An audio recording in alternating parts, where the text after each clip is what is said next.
चंचल शर्मा हैं काशीपुर से, कह रहे हैं आचार्य जी प्रणाम। जपजी साहिब के विभिन्न पदों में अकाल पुरख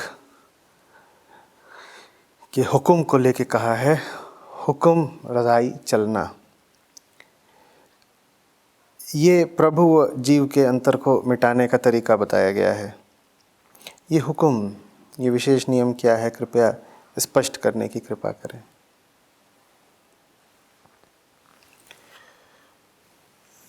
चंचल,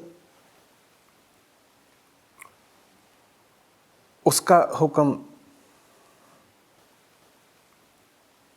मन के पास मौन की तरह पहुंचता है।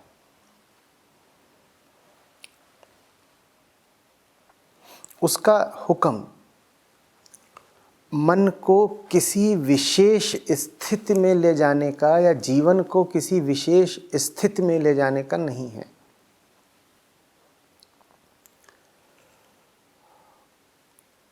उसका हुक्म बस ये कहता है कि तुम जिस भी स्थिति में हो उससे बाहर आओ।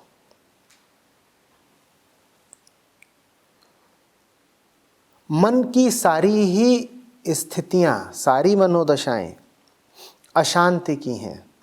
हाँ, कुछ अशांतियां तुमको प्रिय लगती हैं, कुछ अशांतियां तुमको अप्रिय लगती हैं।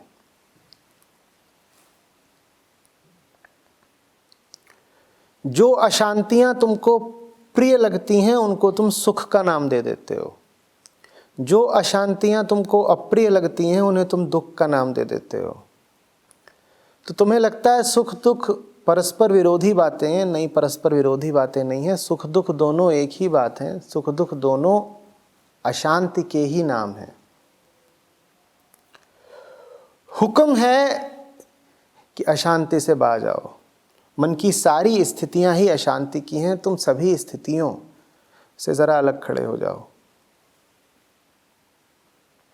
यही हुक्म है। हुक्म शब्दों में नहीं है। हुक्म किसी विशेष दिशा में जाने का नहीं है। हुक्म कोई विशेष काम करने का नहीं है। हुक्म नहीं है कि फलाने तरीके से जीवन बिताओ। हुक्म यह है कि तुम जिस भी हालत में हो, देखो कि तुम उसी हालत में फंसे हुए हो। और फंसे इसलिए हो क्योंकि तुम जिस हालत में हो तुमने उसी हालत की दो कोटियां कर ली हैं। तुमने उसी हालत के दो फाड़ कर लिए हैं, जिसमें से एक कोटि तुम्हें अप्रिय है, दूसरी तुमने प्रिय बना ली है। ये तुमने स्वयं परिभाषा दे दी है, झूठी है परिभाषा। जैसे कि तुम जेल के दो हिस्से कर दो। एक हिस्से को तो तुम नाम दे दो कारागार, और दूसरे हिस्से को तुम नाम दे दो आजादी या सभागार या प्रेमागार। अब जेल से कभी मुक्त नहीं हो पाओगे, क्योंकि जब भी कारागार सताएगा तुम दूसरे हिस्से की ओर भाग के संतुष्ट हो जाओगे। सस्ती संतुष्टि। हुक्म है शांति। नानक साहब समझा रहे हैं कि उसकी हुक्म से रजामंदी रखो।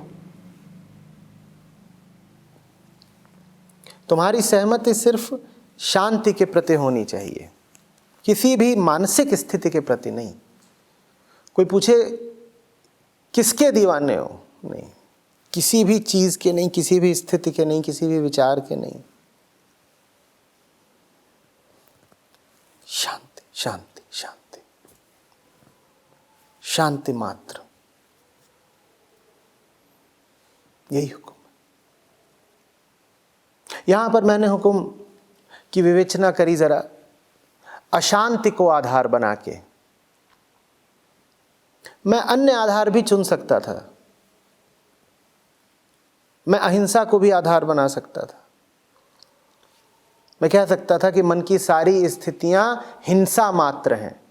हाँ, कुछ हिंसा की कोटियां तुमको अप्रिय होती हैं और हिंसा की ही कुछ कोटियां तुम्हें प्रिय होती हैं। तो हुक्म है पूर्ण अहिंसा। और मन जीता है मात्र हिंसा में। इसी तरीके से मैं द्वैत अद्वैत को भी आधार बना सकता था। मैं कह सकता था कि हुक्म है द्वैत का, हुक्म है अद्वैत का, और मन जीना चाहता है द्वैत में। कुछ द्वैत बुरे लगते हैं, कुछ द्वैत अच्छे लगते हैं।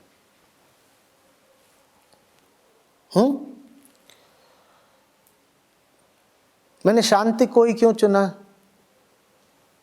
मैं क्यों नहीं कह रहा हिंसा के संदर्भ में या द्वैत के संदर्भ में? क्योंकि मन से पूछोगे तो वो बेचारा एक नन्हा तड़पता हुआ जीव है, बहुत पढ़ा लिखा नहीं है, वो जानवर जैसा है। उससे तुम पूछोगे क्या चाहिए, अद्वैत, तो कहेगा हाँ। उससे पूछोगे क्या चाहिए, अहिंसा, तो वो इतनी बड़ी बातें समझता नहीं, उसे सुकून चाहिए। इसलिए मैं शांति की भाषा में बात करता हूं। हालांकि शांति में और अद्वैत में और अहिंसा में कोई अंतर नहीं है, पर मन अनपढ़ सुकून समझता है, वो अद्वैत उसको पता ही नहीं। अद्वैत बहुत पढ़े लिखों की बात हो गई।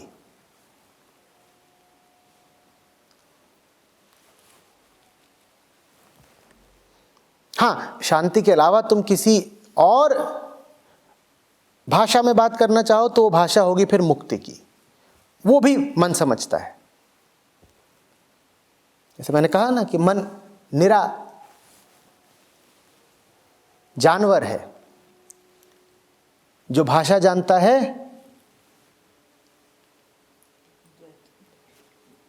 सुकून की। इसी तरीके से वो जानता है कि वो बड़े कष्ट में है, उसके गले में पट्टा बंधा हुआ और पट्टे में जंजीर है। तो ऐसे तुम उससे पूछो क्या चाहिए, तो ऐसे झटकेगा अपनी जंजीर को और इशारा करेगा आज़ादी दे दो ना। यही हुक्म है चंचल, आज़ादी। जीवन की किसी भी हालत में हो और जानना चाहते हो कि इस हालत में उसका हुक्म क्या है, तो इन्हीं दो साधारण सूत्रों को पकड़ लेना, शांति और मुक्ति। यही हुक्म है उसका। एक स्थिति से दूसरी स्थिति में कूदने का हुक्म नहीं है। एक प्रकार की जंजीर से दूसरे प्रकार की जंजीर को बेहतर नहीं बताया है, हुक्म ने ऐसा नहीं फरमाया। हुक्म है आजादी।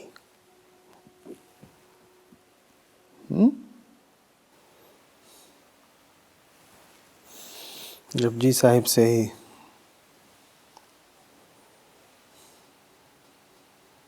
जिज्ञासा आई है।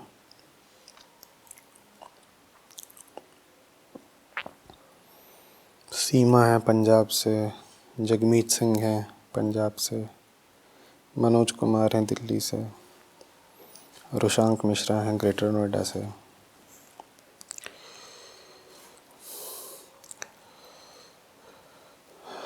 हुक्मी उत्तम नीच हुक्मी, लिखित दुख सुख पाई अहे। इकना हुक्मी बख्शीस इकी, हुक्मी सदा भवाई अहे। जपजी साहिब हैं।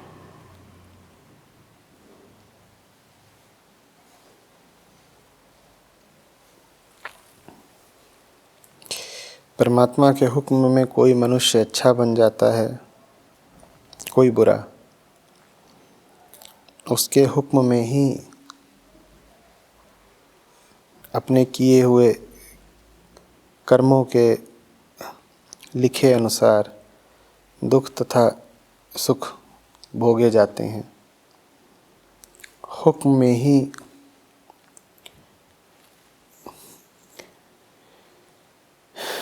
कोई मनुष्यों पर अकाल पुरख के डर से कृपा होती है तथा उसके हुक्म में ही कोई मनुष्य नित्य जन्म मरण के चक्र में घुमाए जाते हैं। तो सवाल है कि प्रणाम आचार्य जी, सब कुछ उसके हुक्म पर चल रहा है, परमात्मा के हुक्म से कोई मनुष्य अच्छा बन जाता है, कोई बुरा। परमात्मा ही जन्म मरण के चक्र में घुमाया जाता है। ऐसे में व्यक्तिगत उन्नति और प्रगति की बातें कुछ विरोधाभासी लग रही हैं। क्या हम कुछ ना करें और परमात्मा के ही हुक्म का इंतज़ार करें कि जब वो चाहेगा पुकारेगा? क्या खुद से उठी प्यास और प्रयास सब व्यर्थ हैं? कृपया समाधान करिए। उसके बंदे हो तुम, उसके नौकर हो तुम।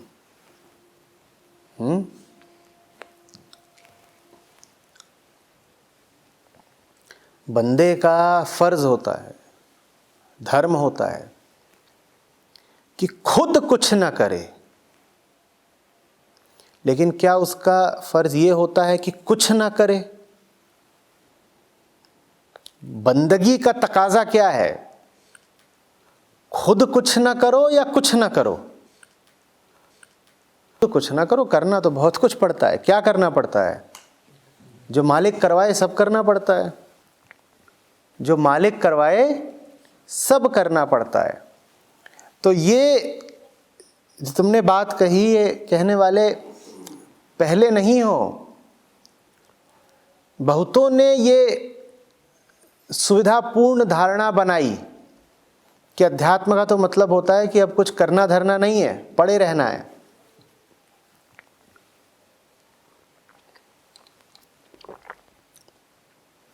बात उल्टी है। अध्यात्म का मतलब होता है अब तो करने की शुरुआत हुई, अभी तक तो कुछ करते नहीं थे। अभी तक तो इस यंत्र के, प्रकृति के, संस्कारों के इशारे पर चलते थे। कठपुतली थे। कठपुतली क्या करती है? कुछ नहीं करती, बेकार। कठपुतली में हो सकता है बड़ा गुरूर हो।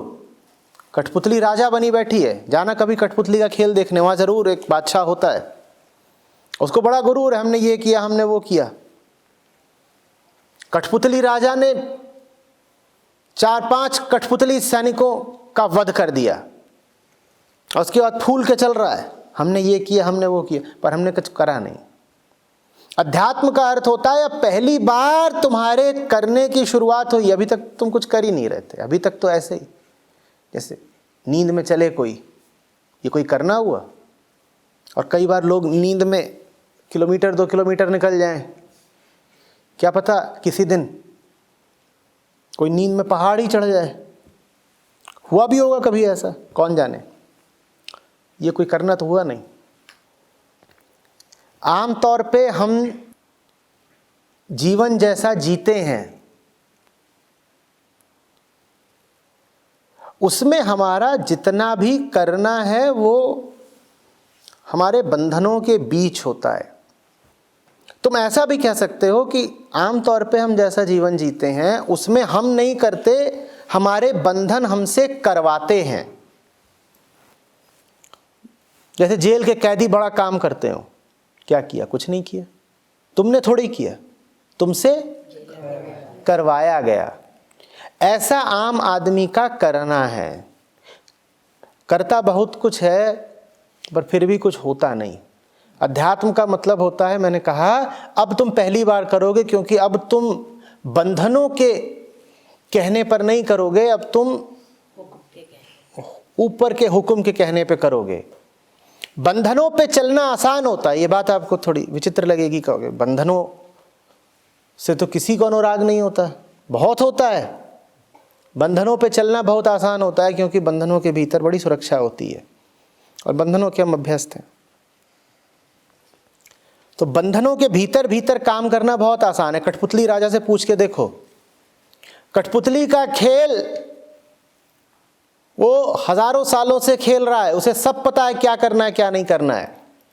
कठपुतली के खेल के भीतर उसने न जाने कितनी लड़ाइयां जीत ली हैं कि नहीं, महायुद्ध जीत लिए उसने। अब किसी दिन जाना और उस कठपुतली राजा से कहना एक काम कर, महायुद्ध तो तू बहुत जीत चुका, जा तू ये बगल की दुकान से 10 रुपए की भाजी खरीद ला। तू तो बड़ा सूरमा है ना, तू तो बड़ा प्रकांड करता है।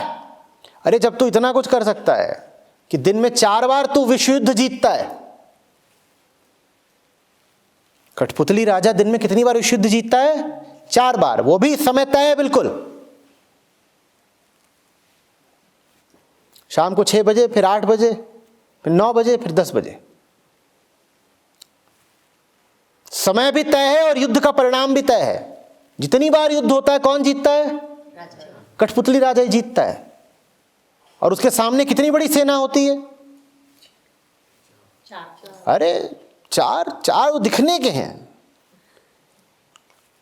पीछे से बताया जाता है कि सामने 4 लाख की सेना थी और कठपुतली राजा सबको जीतता है। तो एक दिन हमने उससे कहा एक काम कर, तू ये बड़े बड़े काम तूने बहुत कर लिए और बताया यही जाता है कि बड़े तूने दमदार लड़ाई लड़ी, बड़ा बाका तू योद्धा था, कितने तूने घाव खाए, इतने तूने सैनिक हराए। अब तू एक दूसरा काम भी कर दे। क्या दूसरा काम बताया हमने? जाके जरा बगल की दुकान से 10 रुपए की भाजी ले आ। कठपुतली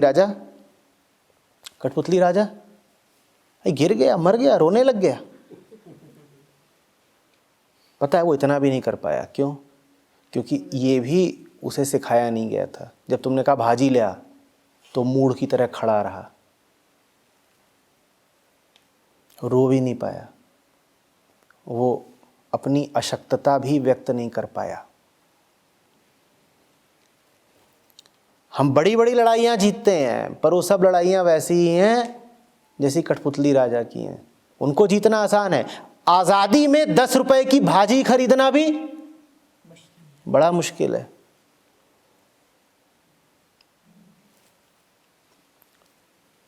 अध्यात्म में पहली बार हुक्म पर चलना पड़ता और उसका हुक्म है आज़ादी। बड़ी मुश्किल होती है। तो ये ना सोचे कि अध्यात्म में कुछ नहीं करना पड़ता। अध्यात्म में ही तो कुछ करना पड़ता है। जो आध्यात्मिक नहीं है वो ऊपर ऊपर से दिखता है कि बड़ी लड़ाइयां लड़ रहे हैं, जीत रहे हैं, बड़े व्यवसाय चला रहे हैं, बड़ी राजनीति कर रहे हैं, दुनिया फतह कर ली है, ऐसा, पर वो कुछ नहीं कर रहे हैं। उनकी सारी फतह कठपुतली राजा की फतह जैसी है। कुछ नहीं जीता है उन्होंने। उन्हें तुम उनकी परिधि से बाहर निकाल दो, वो कुछ नहीं कर पाएंगे। आजादी का एक काम करने को कह दो, वो नहीं कर पाएंगे। कठपुतली राजा भाजी नहीं खरीद सकता। हाँ, गर्दनें वो रोज उतारता है, गर्दनें रोज काटता है। हमने बोला तो उतरा इस कठपुतली के खेल से, बगल की दुकान में भाजी बिक रही है, ले आ। ये नहीं हुआ उससे। हुक्म उतरता है, हुक्म तुमसे कहता है ये तू अपनी डोर सब काट। कठपुतली नहीं है तू, अब तू हुक्म पर चल। हुक्म तेरे हाथ में बंधी डोरों से नहीं आएगा, हुक्म तेरे हृदय से आएगा। परमात्मा का निवास कहाँ है? तो हुक्म भी यहीं से उठता है। कोई आकाशवाणी नहीं होती बाहर से कि कान सुनेंगे। हुक्म कहाँ से? और कठपुतली का आदेश कहाँ से आता है? तुमने देखा कठपुतली के क्या बंधे होते हैं? हाथ पांव। ये बड़ा सांकेतिक है। इससे पता चलता है कि आम आदमी को भी उसके हाथ पांव यानी कि जिस्म चलाता है। आम आदमी अपनी जिस्मगत वृत्तियों से चलता है, जिस्म चला रहा है। कठपुतली के भीतर है क्या कुछ जो उसे चला रहा है? जिस्म चला रहा है ना। कठपुतली का हाथ बंधा हुआ है, वैसे ही हमारा भी जिस्म चलाता है हमको, हम खुद नहीं चलते। जिस्म के चलाने से हम बड़े सिकंदर बन सकते हैं, बड़ी बड़ी लड़ाइयां जीत सकते हैं, पर कुछ नहीं जीता। भाजी नहीं खरीद पाए। बंधन में महायुद्ध भी जीत लिए और आजादी में भाजी भी नहीं। आजादी का एक काम नहीं किया गया। जो हुक्म पर चलने लगते हैं उनको पता चलता है जिंदगी क्या है, उनके सामने पहली बार चुनौतियां आती हैं। ये सब जो तुम दुनिया के सफल लोगों की जीवनियां पढ़ते हो, साक्षात्कार पढ़ते हो, और वो कहते हैं हमने बड़ी उलझनों का सामना किया, हमने बड़ी विपत्तियों का सामना किया, ये नहीं था, वो नहीं था, पैसे की तंगी थी, फिर भी हमने इतना बड़ा व्यवसाय खड़ा कर दिया, ये झूठी बातें। एक ही लड़ाई होती है जीतने लायक, और वो लड़ाई होती है अपने खिलाफ। एक ही लड़ाई होती है लड़ने लायक, और वो लड़ाई होती है सच्चाई की। उस लड़ाई की जो बात ना करे और बात करे बाहरी लड़ाइयों की, वो समझ लो कोई झूठी लड़ाई ही लड़ रहा होगा।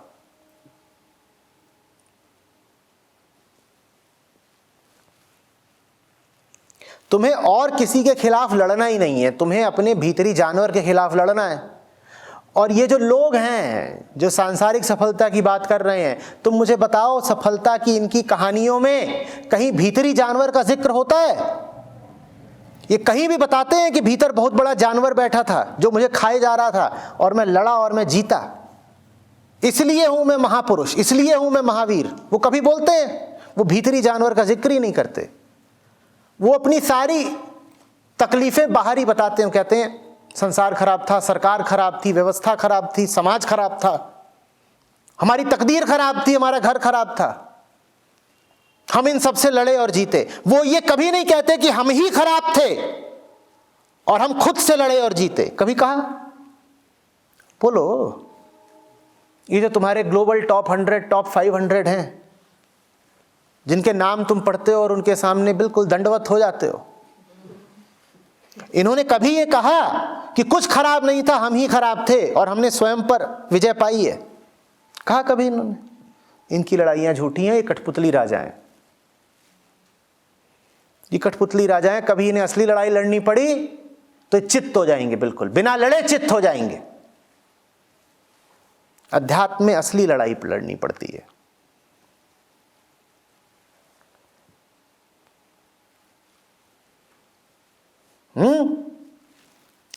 दिल बोलता है खड़ा हो जा, तू अपने ही जानवर के खिलाफ खड़ा हो जा।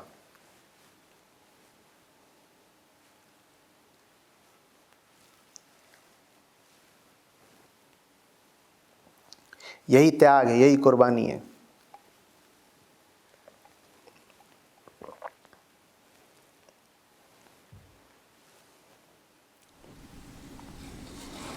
आचार्य जी, आपने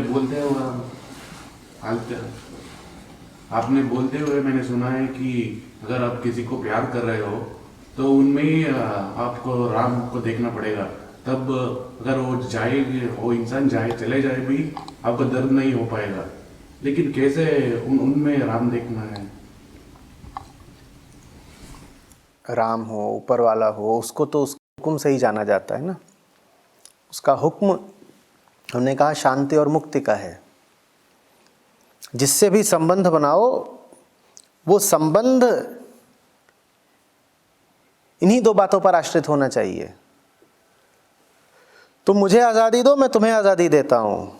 तुम मुझे शांति दो और मेरे होने से तुम्हें शांति मिलती है। यही है एक दूसरे में राम को देखना, यही है संबंध का रामपूर्ण होना। और कहा है सवाल में कि परमात्मा के हुक्म से ही तो कोई अच्छा बनता है, कोई बुरा। परमात्मा ही जन्म मरण के चक्र में घुमाया जाता है।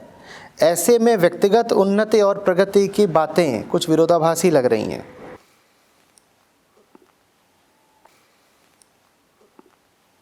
व्यक्तिगत उन्नति नहीं चाहिए होती, व्यक्तिगत प्रगति नहीं चाहिए होती। व्यक्ति को बंदा बनना पड़ता है।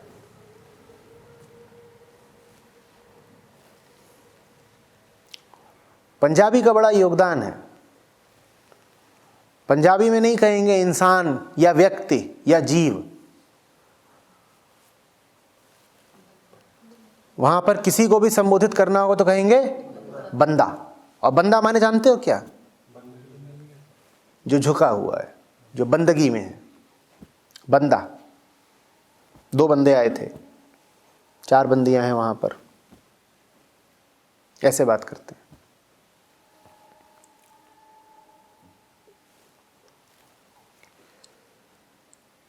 व्यक्तिगत उन्नति नहीं चाहिए, व्यक्ति को बंदा हो जाना है।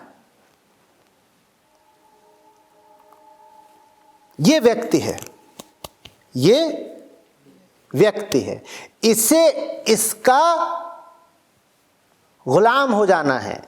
इसे तरक्की नहीं करनी है, इसे गुलामी करनी है। समझो बात को। अध्यात्म का मतलब ये नहीं होता कि व्यक्तित्व चमका रहे हैं, पर्सनालिटी डेवलपमेंट चल रहा है, वो नहीं अध्यात्म है। अध्यात्म इसको चमकाने का नाम नहीं है। अध्यात्म इसको इसकी सही जगह पर बैठाने का नाम है। तू इसके पास बैठ, इसके चरणों में बैठ।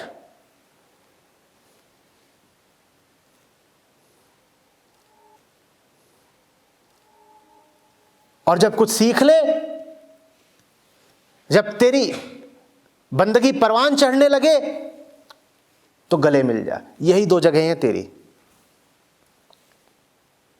इसके लिए कौन सी 2 जगह हैं? या तो सामने बैठ जमीन पर, और जब जमीन पर बैठकर कुछ सीख ले तो गले लग जा। सर पे नहीं बैठेगा, पांव पर बैठ या गले लग जा।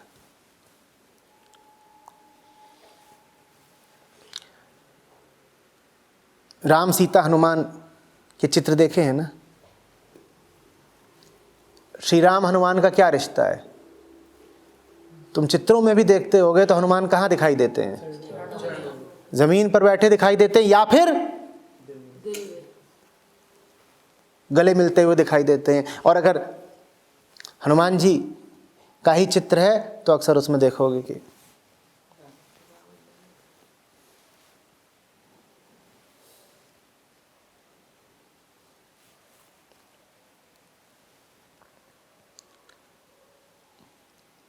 आप लोगों का जो प्रश्न था,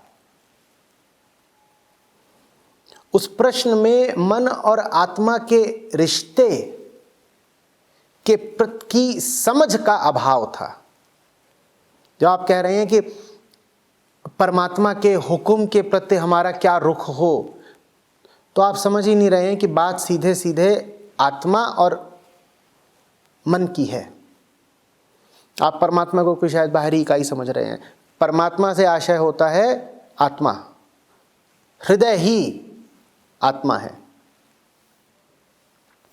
और जीव से आशय होता है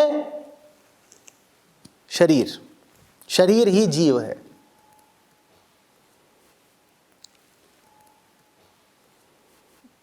या मन भी कह सकते हैं। जब आत्मा की बात करो तो मन, जब परमात्मा बोलो तो जीव, शरीर। कबीर साहब कह गए ना,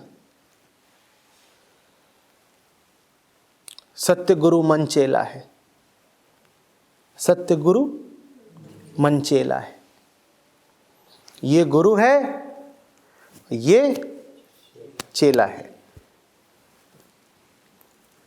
किसने कह दिया चेले को कुछ नहीं करना? चेले को बहुत कुछ करना है।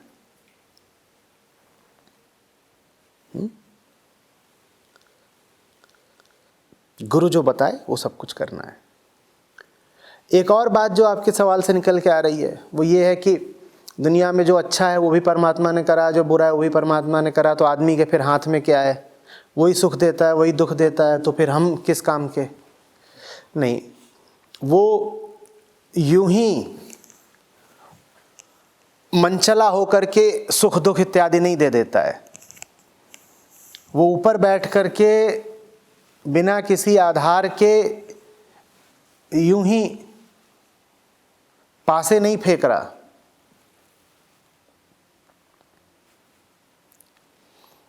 आइंस्टीन का वक्तव्य था, God does not play dice with the universe.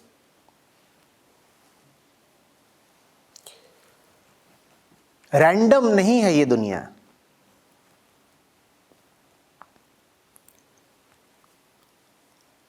ये बात भी बिल्कुल सही है कि सुख दुख तुम्हें सब कुछ उसके आधार पर मिलता है, लेकिन इसका मतलब ये नहीं है कि सुख दुख तुम्हें वो देता है। समझना, दुनिया में भी तुम्हें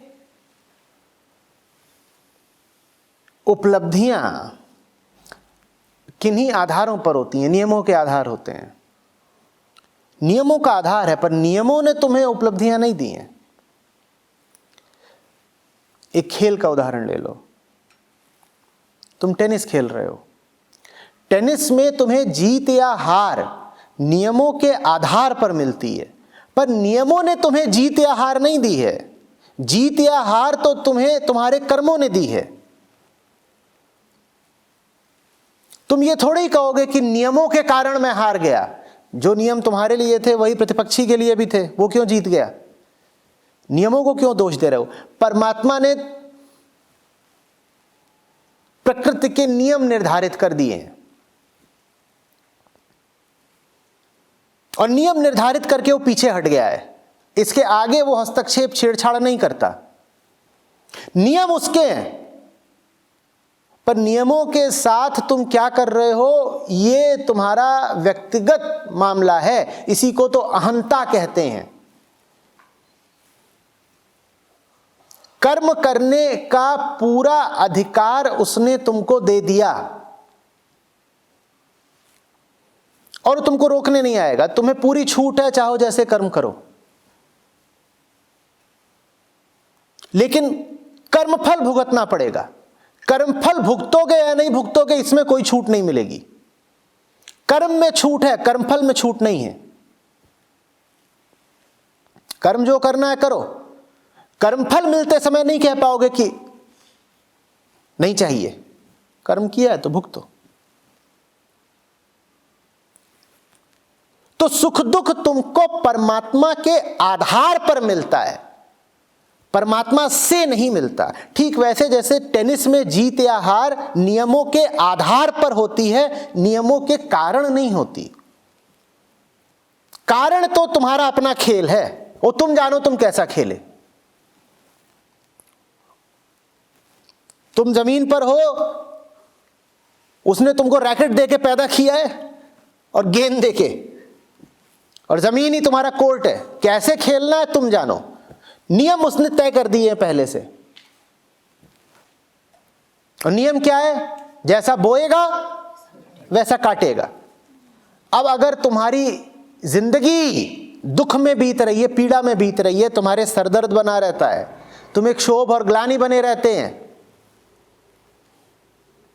तुम एक सूनी और नकारात्मक जिंदगी जीते हो, तो इसमें परमात्मा का कोई दोष नहीं है।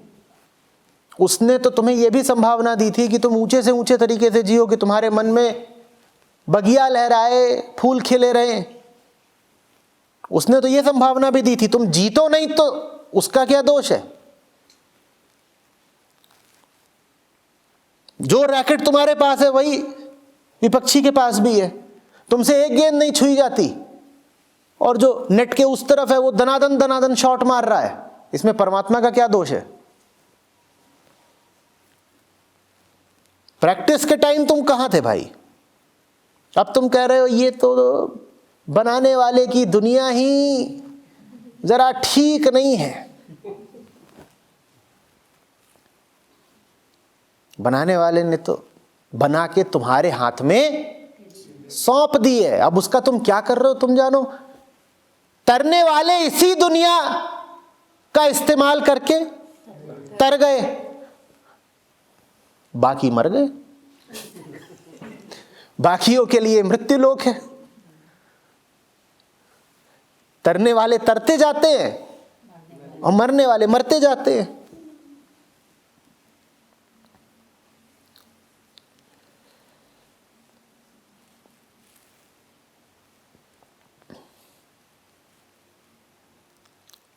तुम्हें अगर गलत जिंदगी जीनी है तो तुम्हारे लिए 100 जिंदगियां भी अपर्याप्त हैं, क्योंकि तुम इतनी गलतियां कर सकते हो, इतनी गलतियां कर सकते हो कि हर बार नित नई गलतियां कर सकते हो।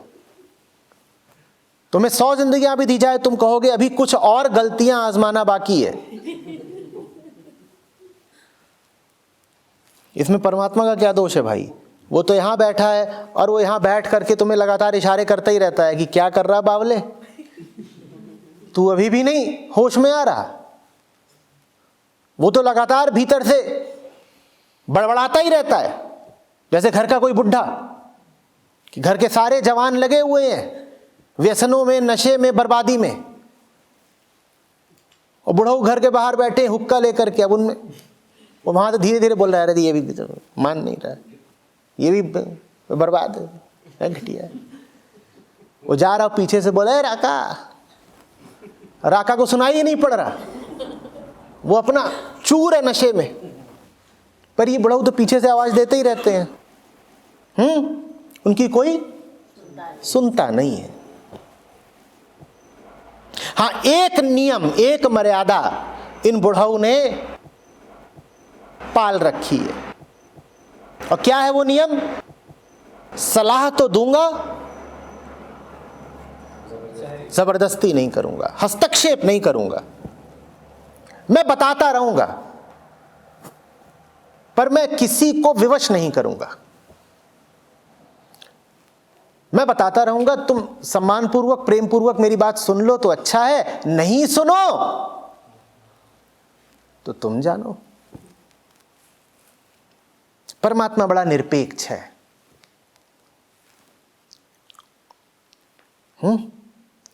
एक ओर तो प्रेमपूर्ण है और दूसरी ओर वो बहुत निष्पक्ष भी है, असंप्रक्त है। उसको पता है ना सब खेल ही है, तो वो जब तुमको बर्बाद होते हुए भी देखता है तो कहता कोई बात नहीं, बच्चा है, 100-200 बार और बर्बाद हो लेने दो, कभी न कभी तो सीख ही लेगा। समय का अनंत चक्र है, कभी तो इसको होश आएगा। तो हर तरीके से करुणापूर्ण होते हुए भी वो कभी भी तुम्हारे साथ जबरदस्ती नहीं करता। तुम बर्बादी में ही जीना चाहते हो अगर, तो वो तुम्हें बर्बादी में जीने देता है। वो कहता है जियो, बर्बादी में जियो, जाओ।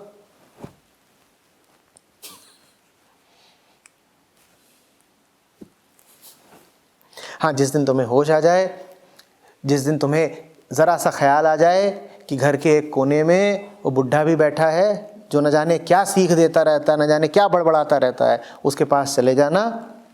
उस दिन तुम्हें उस उपेक्षित बुढ़े में कुछ खास दिखाई देगा।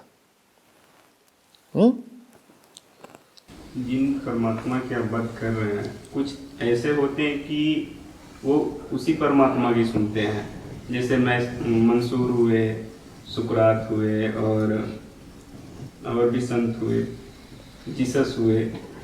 लेकिन उनके साथ जब आखिरी समय में इतना बुरा होता है, उनके साथ इतना बुरा किया जाता है, फिर भी वो परमात्मा उसी तरह तटस्थ ही रहता है उस परिस्थिति में, जबकि उन्होंने परमात्मा की ही बात सुनी और जो भी कहा या किया वो सब परमात्मा के ही लिए मतलब किया। मंसूर और सुकरात कह रहे थे कि हमारे साथ बुरा हुआ, तो बात खत्म हो गई। तुम्हें कैसे पता कि उनके साथ बुरा हुआ? मैंने तो देखा था, क्राइस्ट बीच में जरा इधर उधर को मुंह करके मुस्कुरा लेते थे, तुम्हें पता नहीं लगने देते थे कि उन्हें हंसी छूट रही है, क्योंकि अगर तुम्हें पता चल जाता कि इन्हें हंसी छूट रही है तो तुम्हें शक हो जाता। तुम उन्हें उतार देते सूली से, तुम कहते बता राज क्या है, हम तो तुझे कष्ट देने के लिए टंगा रहे हैं ऊपर और तू मुस्कुरा रहा है, इसका मतलब तुझे कष्ट हो नहीं रहा। अगर तुझे सूली से कष्ट नहीं हो रहा तो फिर हम तुझे सूली नहीं देंगे, फिर हम तुझे कुछ और देंगे।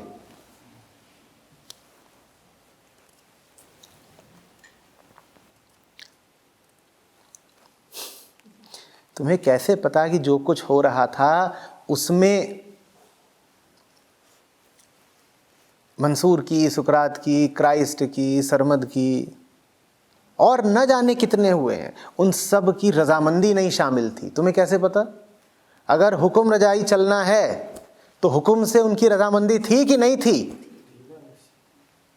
निश्चित रूप से थी। हाँ, तुम घबराते हो शारीरिक मृत्यु से, तो तुम जब सुनते हो कि अरे पहले हाथ काटे गए, फिर पांव काटे गए, आंख फोड़ दी गई, जबान काट ली गई, तो तुम बिल्कुल सिहर उठते हो। तुम्हें लगता है बाप रे बाप रे। उनको भी इतना ही डर लगता होता, तो उन्होंने अपने साथ ये होने क्यों दिया होता? वो भी कोई उपाय निकाल लेते। उपाय आसान था। सुकरात को तो बल्कि ऑफर भी आया था कि भाई आप अपनी बात कही बातें वापस ले लो तो हम छोड़ देंगे। छोड़ ही नहीं देंगे, सम्मान दे देंगे, आराम से रहना। इतने वृद्ध हो, 80 साल के हो रखे, इतने वृद्ध हो, आराम से अपने जो भी 5-10 साल बचे हो काटना, चले जाना। उसने कहा मैं जहर पीना पसंद करूँगा। तुम्हें इतना ही करना है, बात करना बंद कर दो, राजधानी से बाहर चले जाओ, हो सके तो राज्य छोड़ दो। हम तुम्हारी सुरक्षा का आश्वासन देते हैं, तुमको मस्त रखेंगे।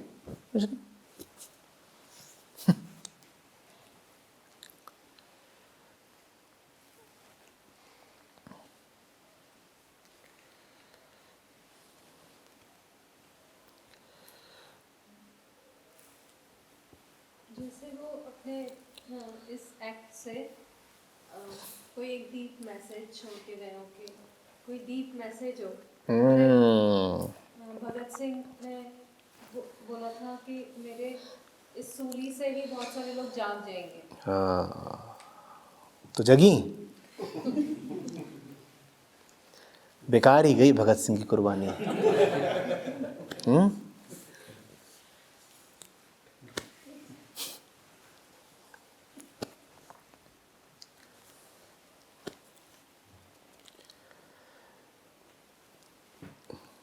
जो उसका सच्चा बंदा होता है, वो बंदगी के लिए अपना सब कुछ निछावर करता है ना। कहता है मेरे पास जो कुछ है मैं उसका इस्तेमाल करूंगा, एक संसाधन, एक रिसोर्स की तरह। किस हेतु इस्तेमाल करूंगा? बंदगी के लिए। तेरा काम पूरा हो उसके लिए मेरे पास जो कुछ है सब हाजिर है। मेरे पास क्या क्या है? मेरे पास बहुत चीजें हैं। मेरे पास वाणी है, तो वाणी किस काम आएगी? तेरी बात करने के लिए। मेरे पास पांव है, तो पांव किस काम आएंगे? तेरा संदेश दूर दूर तक पहुंचाने के लिए। मेरे पास बुद्धि है, बुद्धि किस काम आएगी? बुद्धिपूर्वक लोगों को जगाने के लिए, समझाने के लिए, युक्तियां, उपाय सिद्ध करने के लिए। और अंततः मेरे पास ये देह है, ये भी किस काम आ सकती है? सूली पे जड़ने के लिए। जब हर चीज का इस्तेमाल है तेरी बंदगी के लिए, तेरे काम सिद्ध करने के लिए, तो अंततः मैं इसका इस्तेमाल भी क्यों ना कर दूं तेरा काम सिद्ध करने के लिए। मेरा तो कुछ है ही नहीं, सब तेरा ही तेरा है, तो तेरे ही काम में इस्तेमाल भी किए देते हैं। हमारा क्या था? अब इसमें उनको दुख होगा। तुम कह रहे हो अरे बड़ा दुख हुआ होगा। अगर उन्हें दुख होता तो ये तो बड़ी एहसान फरामोशी हो जाती ना, कि जिसकी चीज है उसी को भेंट करने में तुम्हें दुख हो रहा है। ये तो वादा खिलाफी हो गई। ये तो तुम माल पचा जाना चाहते हो। तुमने किसी से कोई चीज उधार ली और अब उसे लौटाने में दुख हो रहा है। ये साफ मन की तो निशानी नहीं होती ना। साफ आदमी तो न सिर्फ लौटाता है बल्कि थोड़ा ज्यादा ही लौटा देता है। कहता है लीजिए, और न सिर्फ लीजिए बल्कि धन्यवाद सहित लीजिए। आप वापस भी लीजिए और आपने दिया इस बात का शुक्रिया। तो ऐसे ही लौटा दिया उन्होंने। तुम्हारे क्या इरादे हैं? गबन खा जाना चाहते हो माल? लौटा दो, लौटा दो और कृतज्ञता के साथ लौटा दो। कहो कि पहले तो जो चीज आपने दी वो मैंने आपकी ही खातिर इस्तेमाल करी, मैंने उसका कोई दुरुपयोग नहीं किया।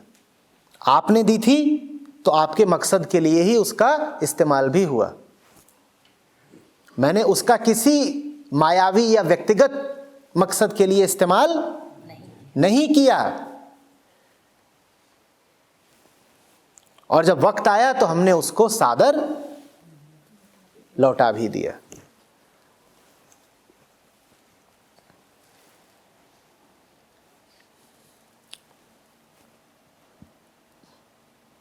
मैं छोटा ही था तो एक गीत बजा करता था। वैसे तो देशभक्ति का था, पर न जाने मैं उसमें क्या सुन लेता था। तो जब भी बजे तो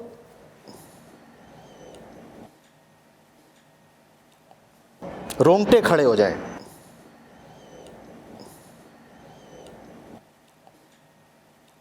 बिल्कुल सिहरन।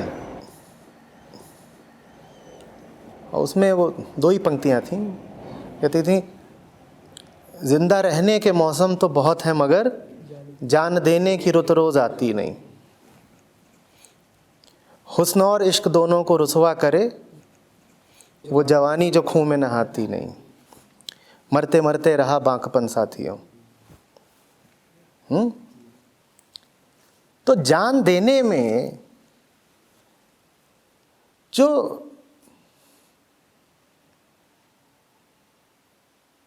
हुस्न है जान दे देने का, वो हुस्न किसी और चीज में है नहीं।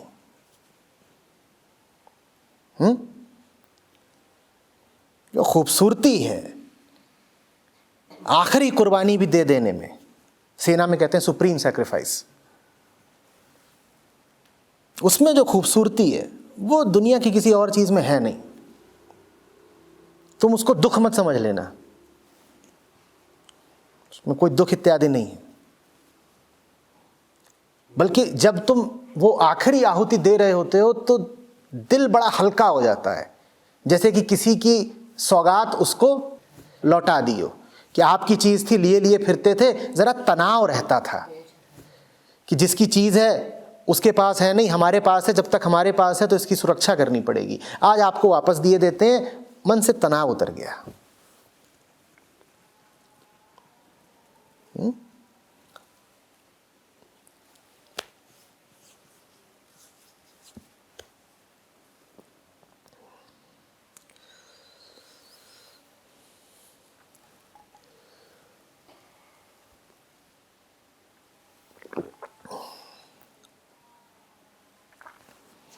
और जो वैसी जिंदगी जीता है उसका नूर दूसरा होता है।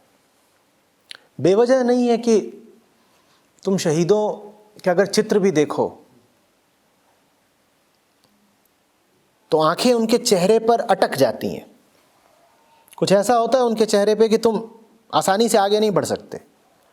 अगर इंसान के बच्चे हो तो बड़ा मुश्किल होगा कि तुम शहीदों के चेहरे की उपेक्षा करके बाजार की तरफ निकल लो।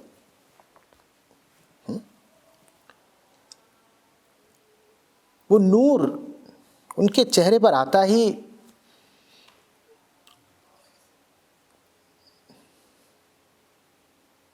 उसी जाबाजी से। शब्द ही सुंदर है, जाबाज, जो जान की बाजी।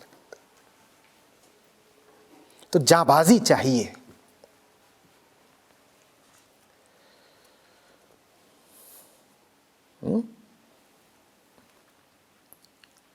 मुहावरा ही खूबसूरत है ना, सर पर कफन बांध के जीना।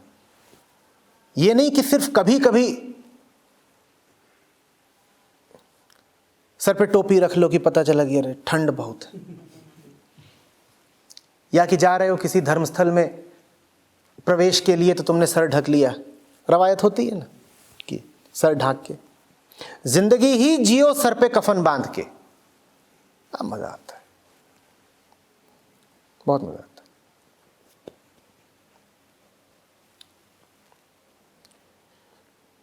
और इससे मेरा मतलब ये नहीं है कि तुम गाड़ी 180 की स्पीड पे चलाओगे। ये सामने बैठे हैं इसलिए बताना जरूरी है कि आचार्य जी तो बता गए हैं कि सर पे कफन बांध के जियो बिना एयरबैग के। अब दौड़ा दिया जांबाज बन रहे हैं, बिना हेलमेट वाले जांबाज। हेलमेट नहीं, हम सर पे कफन बांध के चलते हैं। सर पे कफन बांध के जीने का मतलब है ये देह उसी के कामों के लिए इस्तेमाल होगी जिसने ये देह हमें दी है। इससे आपको जो बोधस्थल पे प्रार्थना होती है वो याद आ गई होगी, कि जिसके होने से ये तन है, ये तन उसी को समर्पित हो। ये है सर पे कफन बांध के जीना। इस देह का और कोई प्रयोजन नहीं है, उसके काम आ जाए यही इसका इस्तेमाल। आचार्य जी, इससे ये बात मुझे समझ में आ रही है कि जिस तरीके से उनके साथ अंत में जो हुआ, अगर उस तरीके से नहीं हुआ होता तो सुकरात भी जैसे एक आम इंसान चला जाता है दुनिया से, वैसे सुकरात भी चला जाता है। ये पकड़ लिया तुमने आज। ये जैसे एक आम इंसान चला जाता है उसी तरह, लेकिन वो मौत ही जो थी उनको एक मतलब अमर कर गई इस दुनिया में। चुनी थी, हुई नहीं थी। आम आदमियों के साथ मौत होती है और जांबाज मौत को चुनता है, बिल्कुल सही समय पर चुनता है। यूं ही नहीं कि कभी भी चुन लिया। ये बड़ा नायाब तोहफा है, इसको यूं ही नहीं फेंक सकते कि गए और छत से कूद गए। कहे क्या कर रहे हैं? कहे तेरा तुझको लौटा रहे हैं।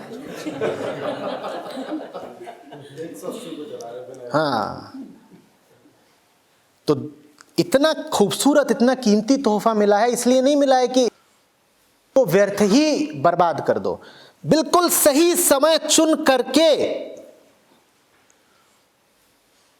नाटकीय घटनाओं के बिल्कुल चरमोत्कर्ष पर, क्लाइमेक्स पर देह त्यागनी होती है। जब तुम्हें पता है कि अभी अगर त्यागेंगे तो सबसे ज्यादा प्रभाव पड़ेगा, ऊपर वाले का मिशन सबसे ज्यादा, हाँ, सबसे ज्यादा समर्थन पाएगा, सबसे ज्यादा ताकत पाएगा अगर इस मौके पर देह त्याग दूं तो। सुकरात भी 80 के हो गए थे तब न देह त्यागी। ये थोड़े ही कि 25 के थे और कहीं से सखिया खा लिया, लाना जरा सल्फास। जब मरना ही है तो 80 में काहे को मरे, 25 में ही खत्म हो जाते हैं। ऐसे नहीं, उन्होंने भी देखा कि मौका कब आया। सैनिक सीमा पर शहादत दे तो शहीद कहलाएगा ना, कि दो सैनिक छावनी में ही एक दूसरे को गोली मार दें तो कोई गरिमा की बात होगी? शहादत भी देने का एक समय होता है, पिक्चर का एक क्लाइमेक्स होता है। ठीक उस समय जान दी जाती है, उससे पहले तो जान बचा के रखी जाती है कि सही समय आने दो, सही समय आने दो, तब, अभी नहीं।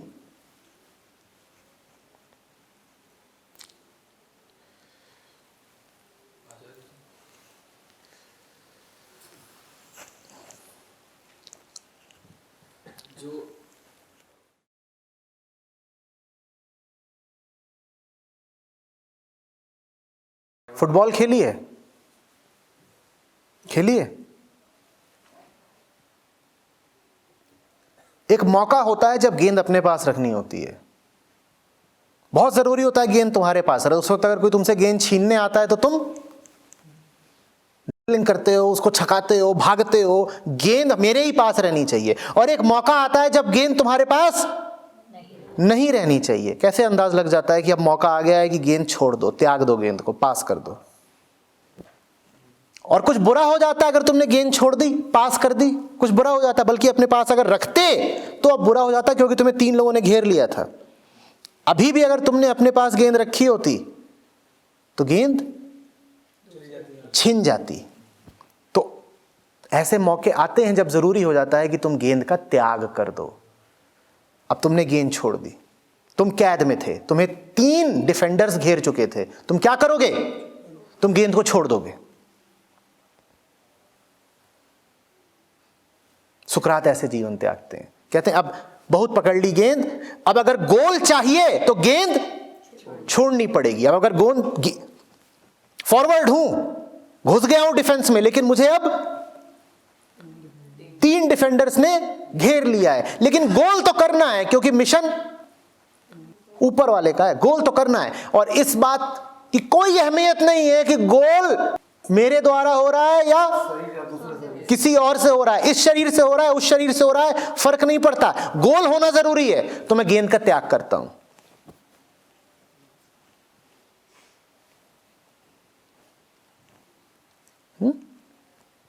तिवारी जी,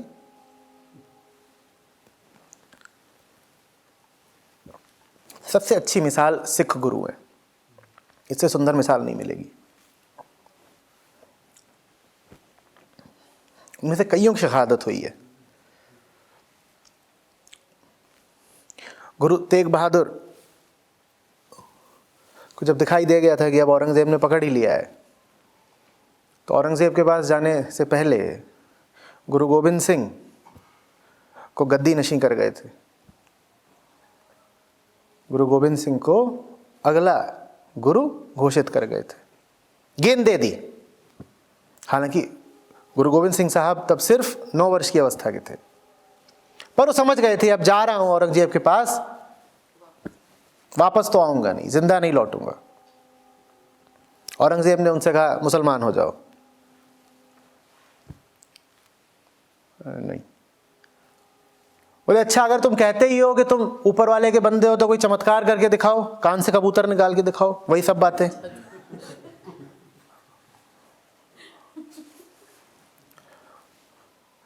गुरु तेग बहादुर साहब बोले जो सच्चा बंदा है ऊपर वाले का, वो कभी चमत्कार नहीं कर सकता। वो चमत्कार करके उन्होंने कोई दिखाया ही नहीं। जब चमत्कार करके नहीं दिखाया तो औरंगजेब ने उससे कहा इसका मतलब कि तुम झूठे हो। औरंगजेब को तो बहाना चाहिए था उन्हें मारने का। तो इस तरीके से गुरु साहब की शहादत हुई।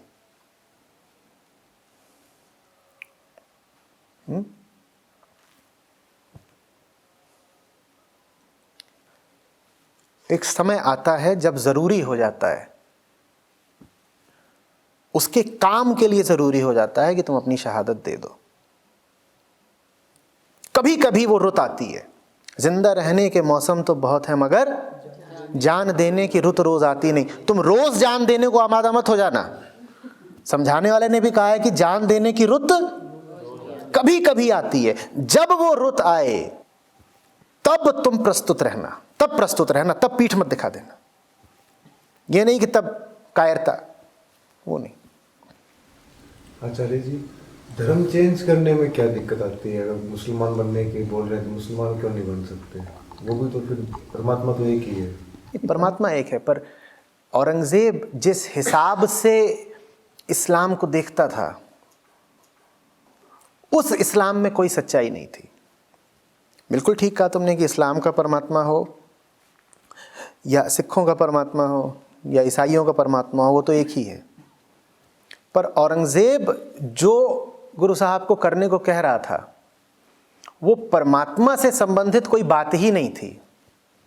वो बात ये थी कि तुम अभी जिन धार्मिक कामों में लगे हुए हो उनको छोड़ दो। वो धार्मिक काम क्या थे?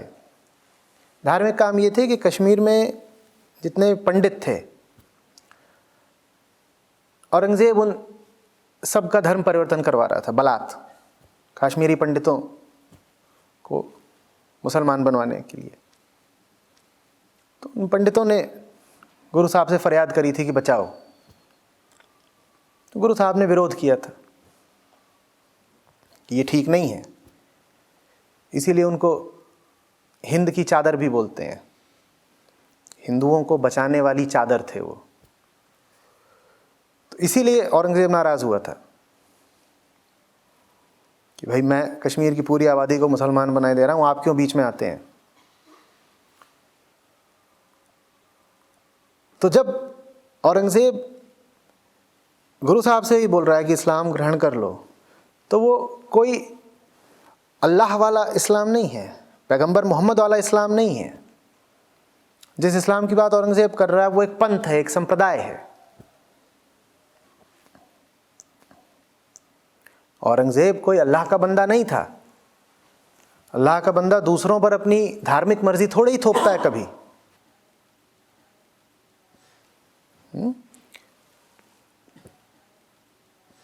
तो इसलिए तेग बहादुर साहब ने औरंगजेब का विरोध किया, और विरोध ही नहीं किया, मौत को भी स्वीकार किया, शहीद हुए। जोरु न सुरती ज्ञान विचारी, जोरु न जुगती छुटै संसारु, जिसु हथि जोरु करी वैखै सोई, नानक उतमु नीच न कोई।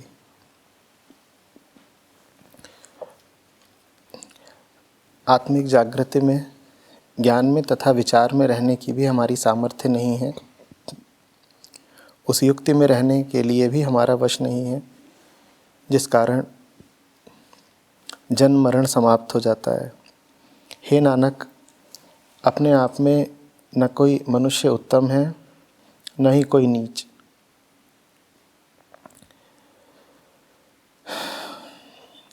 मनुष्य को सदाचारी या दुराचारी बनाने वाले प्रभु आप ही हैं। सिमरन की बरकत से अगर ऐसा निश्चय बन जाए तो ही परमात्मा से जीव की दूरी मिटती है। तो प्रश्न है कि आचार्य जी प्रणाम, नित्यनेम पौड़ी 33 के भाव से आता है कि सुमार्ग एवं कुमार्ग पर चलाना या चलना दोनों ही जीव के वश की बात तो नहीं है। आचार्य जी, ऐसा सोचने से बाकी वृत्तियां तो परेशान नहीं करती, किंतु आलस ऐसा आता है कि पता ही नहीं चलता। कृपया कुछ कहिए। अभी थोड़ी देर पहले ही प्रदीप इस पर चर्चा करी थी।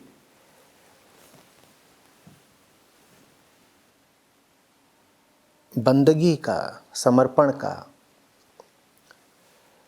अर्थ ये नहीं होता कि तुम कुछ नहीं करोगे, उसका अर्थ होता है कि अब तुम वो करोगे जो मालिक चाहेगा।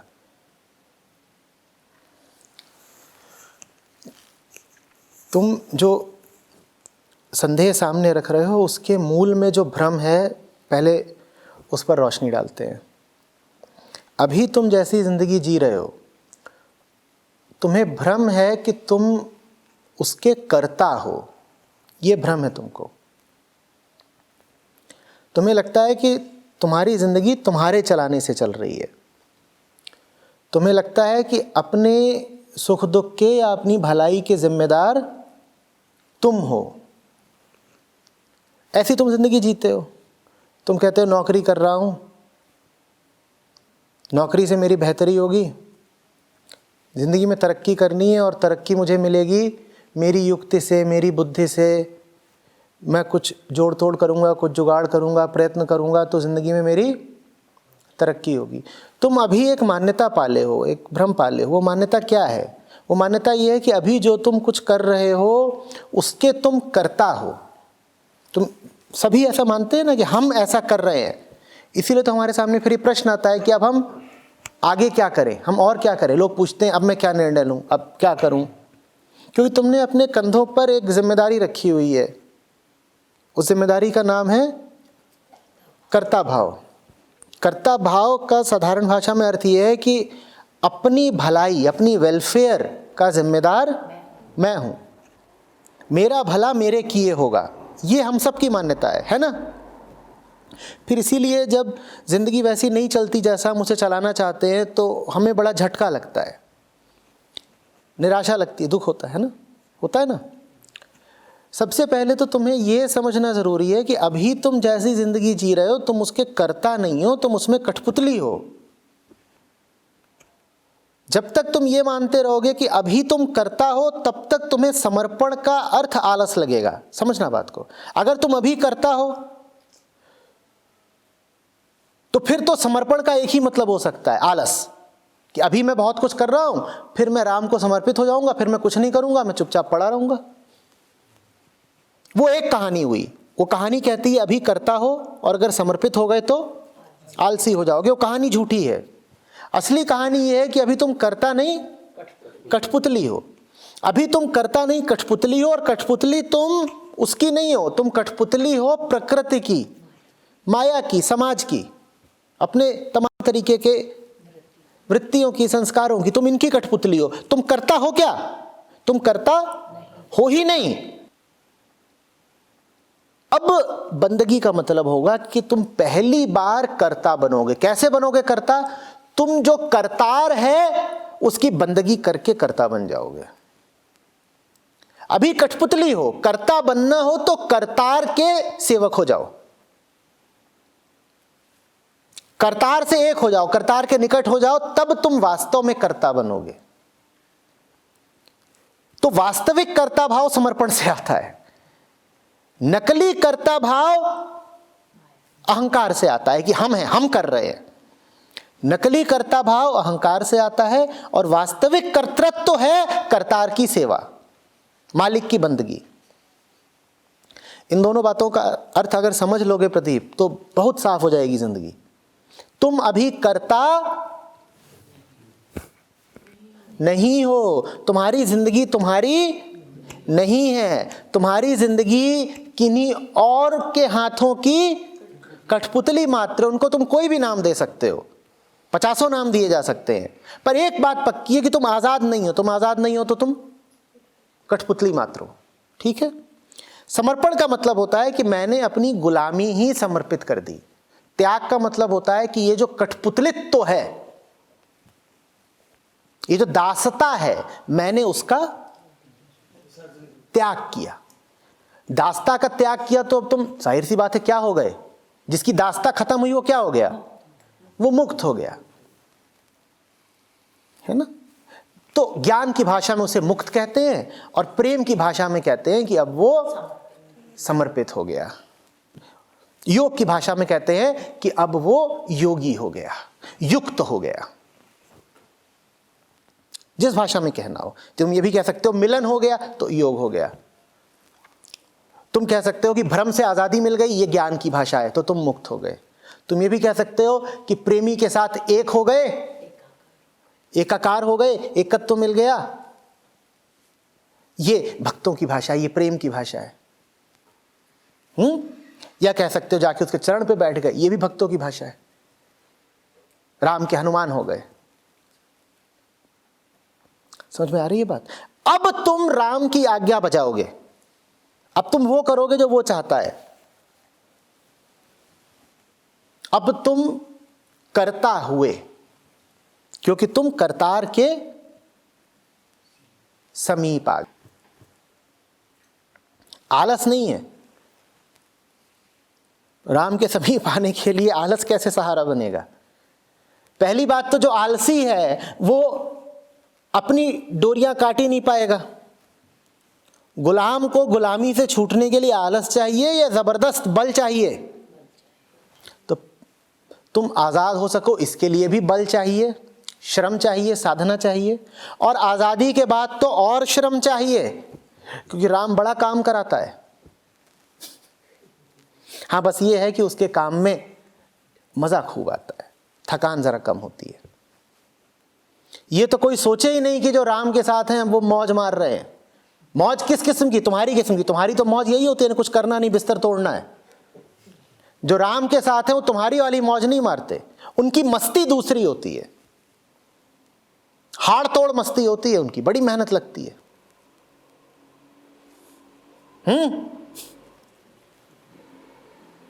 समझ में आ रही है बात? मैंने बहुतों को देखा है जो समर्पण के नाम पे सिर्फ अकर्मण्य हो जाते हैं। अकर्मण्य नहीं हो जाना है, सही कर्म में जाना है। तुम गलत कर्म में जी रहे हो, तुम्हें सही कर्म में जाना है। अगर तुम अकर्मण्य और आलसी हो गए तो वो भी गलत कर्म का ही एक प्रकार होगा।